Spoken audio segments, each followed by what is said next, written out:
আজকের যে অবস্থার জন্য আসলে আমরা কেউ প্রস্তুত ছিলাম না।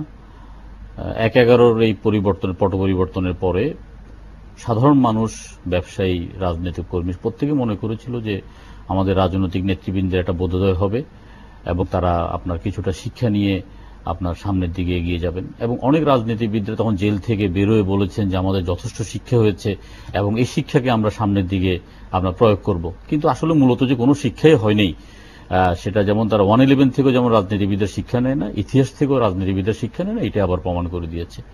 আজকে দেশের সার্বিক যে অবস্থা, আপনার দেশের অর্থনৈতিক অবস্থা, মানে একটা বিশ্ব মহামন্দার আক্রান্তের প্রেক্ষিতে কিন্তু বাংলাদেশকে সেভাবে মহামন্দাটা অনুভূত হয়নি। কিন্তু এই সময়ে আপনার দেশের অর্থনীতির মধ্যে যখনই একটা অশনি সংকেত, তখন রাজনৈতিক ময়দানেও আমরা একটা অশনি সংকেত দেখছি। নির্বাচনের এখনো 2.5 বছর বাকি এবং আওয়ামী লীগ সংখ্যাগরিষ্ঠতা অর্জন করেছে, সংবিধান সংশোধনের যে কোনো আপনার সংবিধান সংশোধন করার তাদের যোগ্যতা অর্জন করেছে। কিন্তু আদালতের একটা রায়কে কেন্দ্র করে তড়িঘড়ি করে সংবিধান আপনার সংশোধনের যে উদ্যোগ নিয়েছে, এটা জাতির জন্য কখনো সুখকর হবে না, আগামী দিনে রাজনীতির জন্য বিষয়টা সুখকর হবে না। এটা সময় নিয়ে তত্ত্বাবধায়ক সরকারের যে ভুল ত্রুটিগুলো ছিল, এটাকে আরো কিভাবে আপনার তত্ত্বাবধায়ক সরকারের ভুল ত্রুটিগুলোকে আপনার সংশোধন করে একটা সুষ্ঠু নির্বাচনের লক্ষ্যে একটা তত্ত্বাবধায়ক সরকার প্রতিষ্ঠিত করে এবং সেই নির্বাচনের পর একটা গণতান্ত্রিক সরকার হাতে ক্ষমতা হস্তান্তরের জন্য যেই সমস্যাগুলো ছিল ওগুলো চিহ্নিত করে সমাধান করা দরকার ছিল এবং একটা জাতীয় ঐক্যমতের ভিত্তিতে।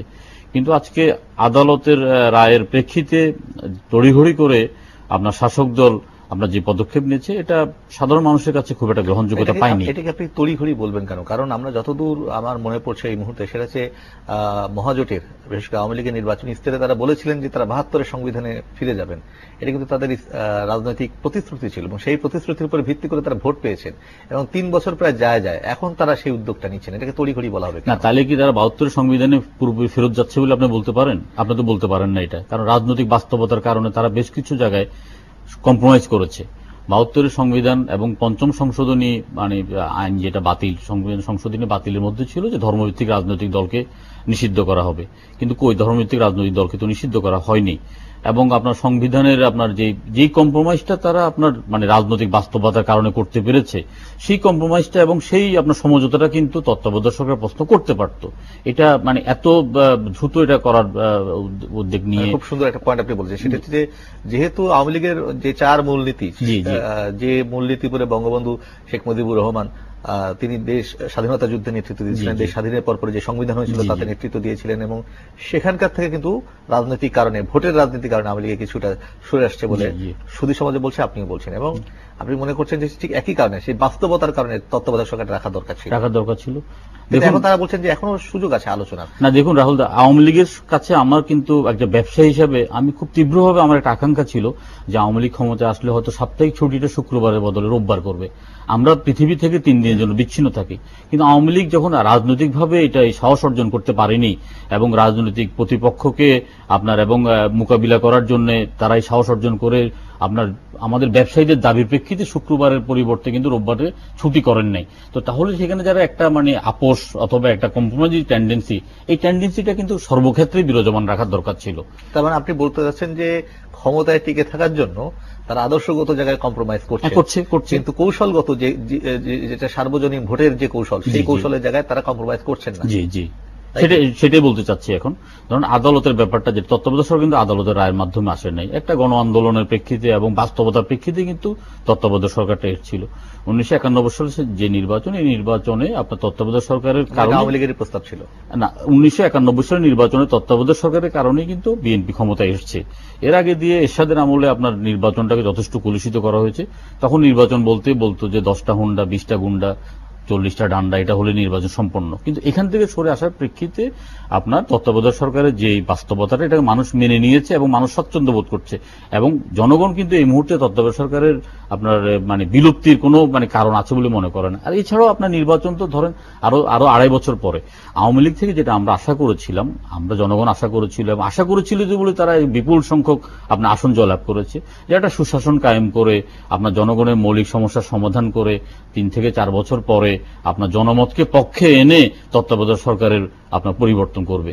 কিন্তু হঠাৎ করে আপনার জনজীবনের অসংখ্য সমস্যাকে আপনার যেখানে মানে সমাধানের জন্য যথাযথ উদ্যোগ গ্রহণ না করে, অথবা জনগণের এই সমস্যাগুলো সমাধানের ব্যাপারে জনগণের কাঙ্ক্ষিত যে আশা ভরসা সেখানে কোন রকমের আপনার কোন বাস্তব পদক্ষেপ গ্রহণ না করে আপনার এখন তত্ত্বাবধায়ক সরকারকে নিয়ে সমস্ত রাজনৈতিক ময়দানে ঘোলাটে করার প্রেক্ষিতে কিন্তু দেখেন হরতালের রাজনীতি শুরু হয়ে যাচ্ছে, এবং হরতালের ব্যাপারে আমরা অসংখ্য আতঙ্কিত। কিন্তু আপনার বক্তব্য শুনে আমার যেটা মনে হচ্ছে সেটা হচ্ছে যে আপনি বলতে চাইছেন যে সরকার, যেটা বিএনপি যে ভাষায় কথা বলছে যে সরকার পরিপূর্ণভাবে ব্যর্থ, আপনি কি তাই বলতেই চান?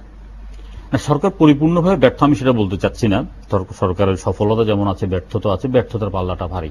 আপনার ব্যর্থতার পাল্লা যদি বলতে অর্থনৈতিকভাবে আপনার যে বেকারত্বের অবসান ঘটেনি, দ্রব্যমূল্যের ঊর্ধ্বগতিকে কোনোভাবে লাগাম টেনে টানা যায়নি।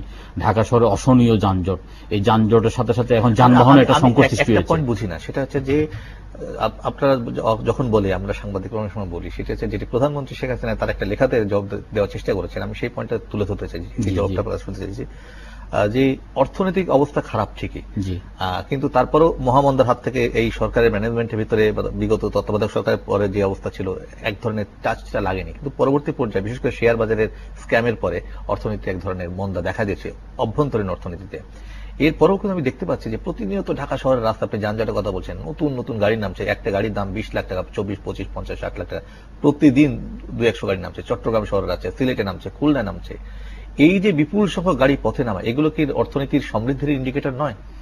এটা অর্থনৈতিক সমৃদ্ধির সেভাবে ইন্ডিকেটর। গ্যাস নাই, বিদ্যুৎ নাই, তার ভেতরেই অবস্থা। এগুলো থাকলে না, গ্যাস বিদ্যুৎ নাই। কারণ আপনার এই যে আপনার যে গাড়িগুলো কিনছে, এই গাড়িগুলো কারা কিনছে? গাড়িগুলো কিন্তু মধ্যবিত্ত এবং নিম্নমধ্য লোকেরাই কিন্তু গাড়িগুলো কিনছে। যানবাহনের প্রচন্ড সংকটের কারণে তারা অনেকে মনে করছে প্রয়োজনে আমরা একবেলা না খেয়ে থাকবো, কিন্তু এই যে বাচ্চাদেরকে নিয়ে স্কুলে যাওয়ার জন্য, অফিসে যাওয়ার জন্য যে যানবাহনের তীব্র সংকট, এই সংকটকে মোকাবিলা করার জন্য কিন্তু গাড়িগুলো নামছে।